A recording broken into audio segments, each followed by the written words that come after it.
You're listening to Privacy and Security Insights, brought to you by Picasso.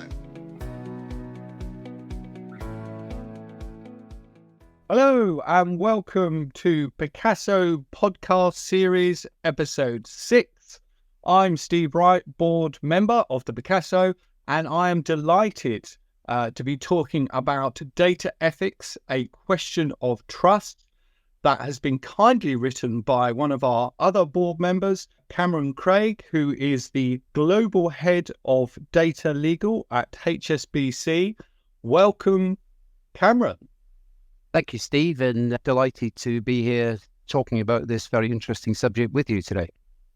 Thank you. And we are really excited. These episodes have been really fun, and we're just going to talk for the next 15 or so minutes about your paper. Now, obviously, some of the people listening today would have clicked through to the podcast to listen, and hopefully they've read the paper. It was a great paper, so thank you for that, Cameron. I'm going to start off with the sort of obvious question. What is data ethics, and how is data protection and data ethics different from each other? That's a question that I get asked a lot. So me too, Steve. I mean, there's many definitions of data ethics out there, but I think the sort of fundamental essence of data ethics is really the consideration of the potential adverse impact on people and society of the collection, use and dissemination of data. So it's that potential adverse impact on people and society of the use of data, and how do you consider those issues is really what data ethics is to me.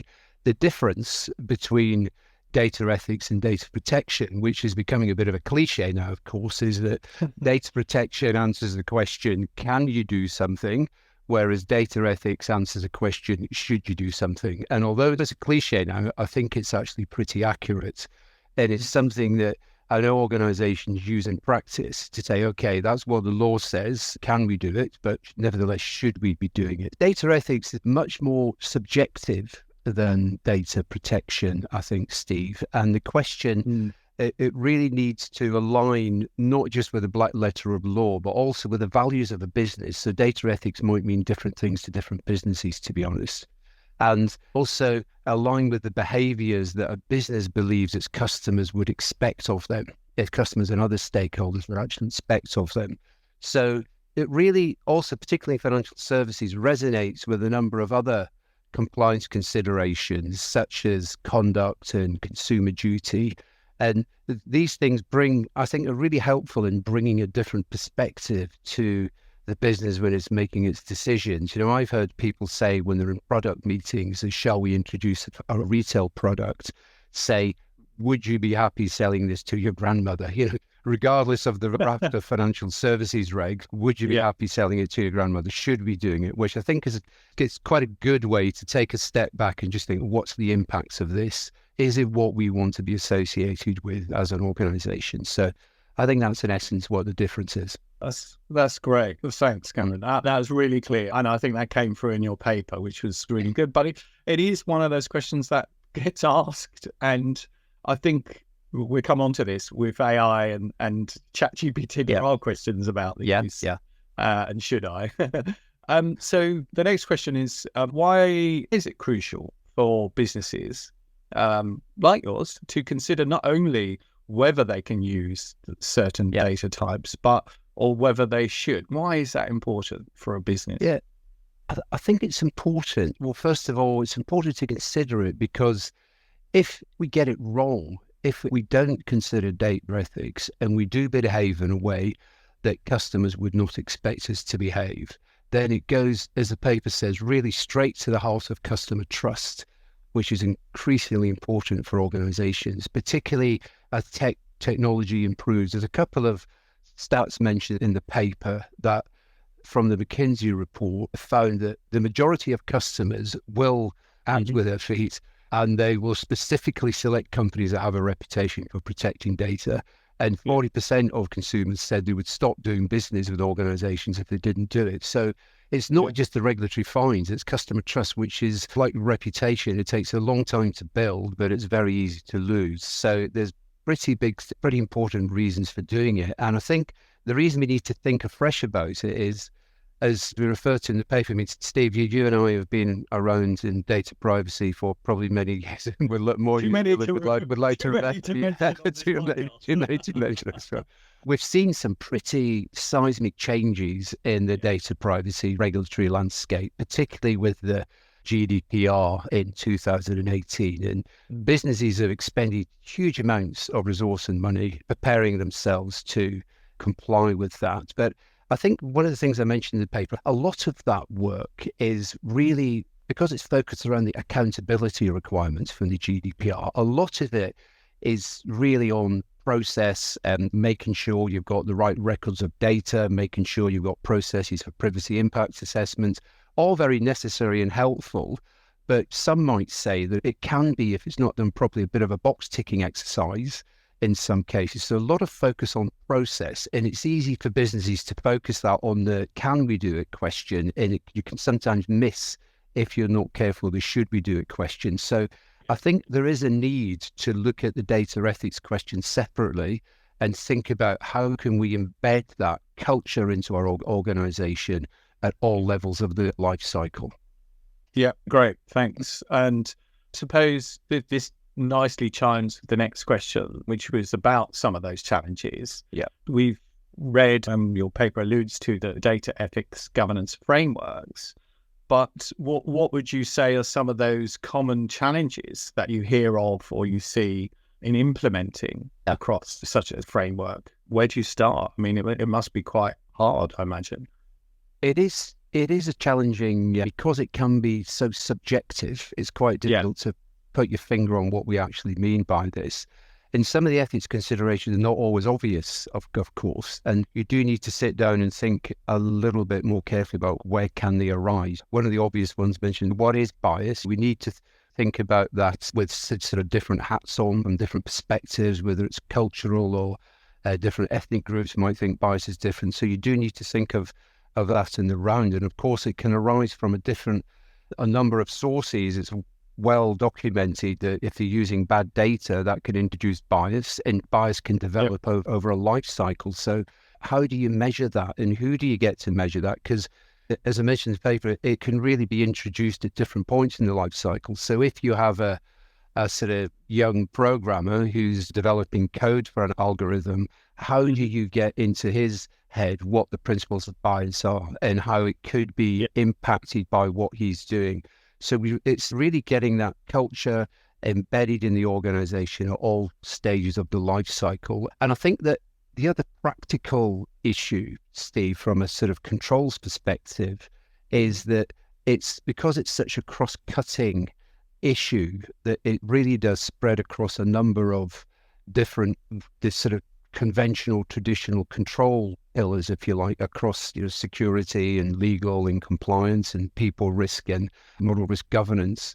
So it's a bit like, how do you put in the new controls to think about data ethics at the right point across all of those pillars is quite a challenge. It's a bit like the challenge really governments are facing in trying to legislate for AI. How do you follow the European approach of having a new pillar of AI? And do you leverage and then enhance the existing pillars, which I think is, to me, that's probably the right way to do it, but it needs a bit more thought to do it that way.